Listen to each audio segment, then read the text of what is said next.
ريمونتادة مرتضى منصور، ريمونتادا قوية جدا جدا جدا. عودة مرتضى منصور من جديد لرئاسة نادي الزمالك واستمرار مجلس إدارته حتى نهاية مدتهم الانتخابية في 2025. تراجع وزير الشباب والرياضة وحكم قضائي عاجل يوقف تنفيذ العزل، وقرار مفاجئ من مرتضى منصور: مش هرجع النادي وانا معزول. تفاصيل كتير في الفيديو ده وكواليس مهمه جدا جدا جدا لكل جمهور وعشاق نادي الزمالك بقولها لكم في الفيديو ده. اعمل لايك وشير في كل مكان، لازم الفيديو ده يوصل لكل جمهور الزمالك في كل مكان. لو حضرتك بتشوف لاول مره اضغط كلمه متابعه جنب كلمه عليك خلاها بالعربي والانجليزي عشان يوصلك كل ما هو جديد. ننزل بالبرومو ونكمل التفاصيل.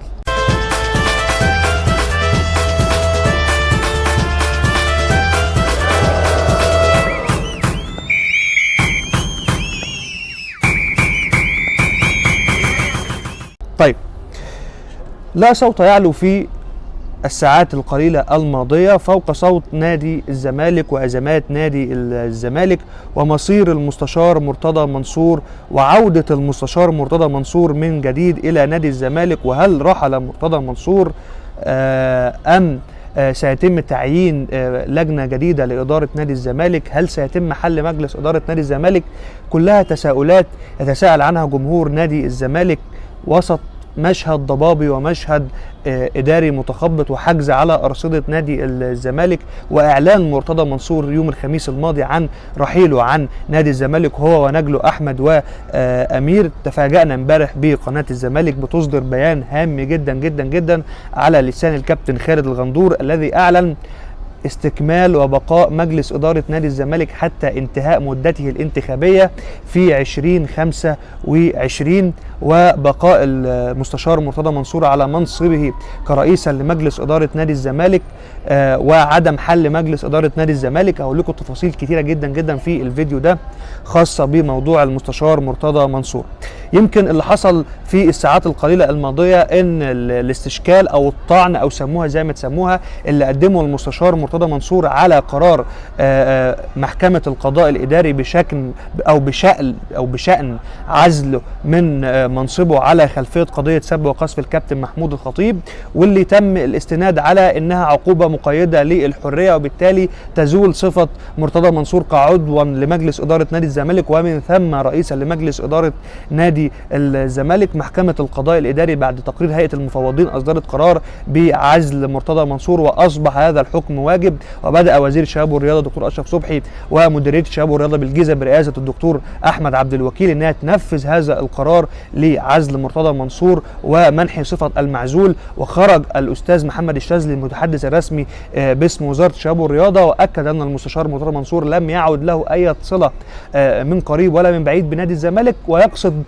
صفة رسمية كرئيسا لمجلس إدارة نادي الزمالك. هذا الأمر لم يرضي المستشار مرتضى منصور اللي لقى عدم دعم وعدم مساندة وغياب الجمهور، ووجد ان هو بيحارب لوحده للدفاع عن حقوق نادي الزمالك وعن قضايا نادي الزمالك، بيحارب في اتحاد الكرة وبيحارب لحل مجلس الإدارة وبيحارب في عدد من الاتجاهات وحجز على الأرصدة وعدد من القضايا، وفي نفس الوقت لقى هجوم كبير جدا على السوشيال ميديا على المستشار مرتضى منصور وسب وقذف للمستشار مرتضى منصور ولنجليه، الامر اللي اغضب مرتضى منصور لدفعه انه يعلن في المؤتمر الصحفي يوم الخميس انه لن يتواجد داخل نادي الزمالك ومن ثم الرحيل. امبارح تفاجأنا بقرار قبول الاستشكال المقدم من المستشار مرتضى منصور ومن ثم وقف تنفيذ الحكم الخاص بعزل ليصبح مرتضى منصور يعني بصفة رسمية ونهائية رئيسا لمجلس إدارة نادي الزمالك حتى نهاية مدته الانتخابية.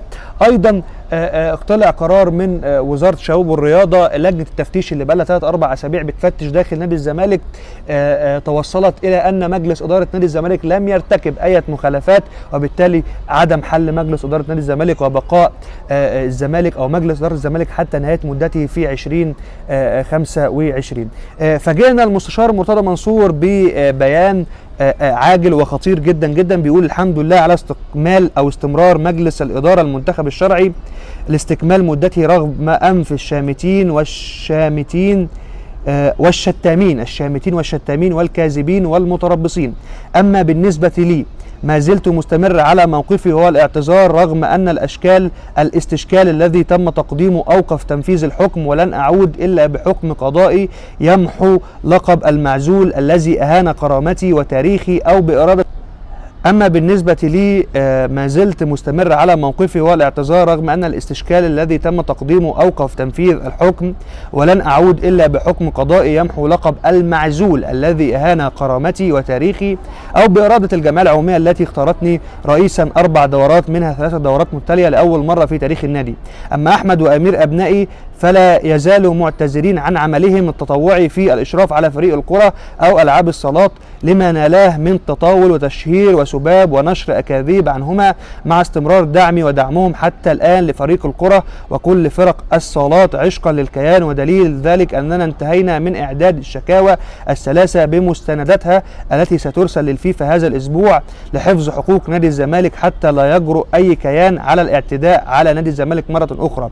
وفي النهاية لا أملك إلا كل الشكر والاحترام لجماهير نادي الزمالك وأعضاء وعضوات جمعياته العمومية الوفية، الجماهير العظيمة المحترمة، فالجميع كانوا مخلصين لناديهم. فالجماهير والأعضاء أثبتوا بوقفتهم الشجاعة خلف مجلس إدارتهم ورئيس ناديهم بأنهم يستحقون الانتماء لهذا الكيان العريق الذي يعد واحدا من أعظم الأندية في العالم. إذن يا جماعة مرتضى منصور بالبيان بيقول أنا ما زلت معتذر عن رئاسة نادي الزمالك، أحمد وأمير بره، أنا مش هرجع إلا عن طريق حاجتين، يا إما جمعية عمومية، ويقصد هنا إنه ينزل انتخابات في أول شهر 7 القادم، يعني بعد حوالي شهر ونص، ويكسب الانتخابات باختيارات الجمعية العمومية أو حصوله على حكم من المحكمة أو الإدارية العليا ببطلان حكم محكمة القضاء الإداري، ودي القضية اللي هتبقى يوم 25 مايو الجاري. لا تزال الأوضاع داخل نادي الزمالك، اللجنة اللي كان مشكلها وزير الشباب والرياضه، واللي قلت لحضراتكم وانفردت ان هي كانت معموله مخصوصا لمجلس اداره نادي الزمالك، الوزير تراجع خطوه الى الخلف بعدما وجد نادي الزمالك، وللاسف تراجع الوزير او موقف الوزير جاء متاخرا جدا جدا من التعامل مع ازمات نادي الزمالك. عندي خبر صار جدا جدا لجمهور نادي الزمالك، الكابتن احمد حسام ميدو يعني المشرف او ممكن نقول المشرف عام على كره القدم دلوقتي بديلا للاستاذ امير مرتضى منصور، نجح في التوصل لاتفاق مع الاستاذ ممدوح عباس لرفع الحجز على ارصده نادي الزمالك خلال 10 ايام من الان، ومن ثم سيوله ماليه متدفره داخل خزائن نادي الزمالك تقدر ب 350 مليون جنيه. اجتماع هام منتظر لوزير الشباب والرياضه مع مجلس اداره نادي الزمالك، هو ده اللي احنا بننشد ليه، هو ده اللي احنا بنطالب بيه، الاستقرار الاداري، الاستقرار المالي، ومن ثم ابدا محاسبه ومعاقبه ومساءله مجلس الاداره او الثناء على قرارات مجلس الاداره اذا ما توفر الاستقرار الاداري او حتى الاستقرار المالي لمجلس الاداره للعمل باريحيه. لكنك انت تحجز على فلوس النادي وترفع قضايا تهدد الاداره وتهدد مسيره الاداره، وبالتالي اكيد المقدمات تؤدي الى نتائج سيئه. كل التوفيق وكل الدعم ان شاء الله لنادي الزمالك، هذا الكيان الكبير اللي هيبقى كبيرا بجمهوره العظيم وبجماهيره المخلصة الوفية، وبإذن الله بمجلس إدارته المستقر. الفكرة فكرة مبدأ، ومبدأنا دائما وأبدا هو دعم نادي الزمالك. نلقاكم في فيديو جديد، شير في كل مكان، إلى اللقاء.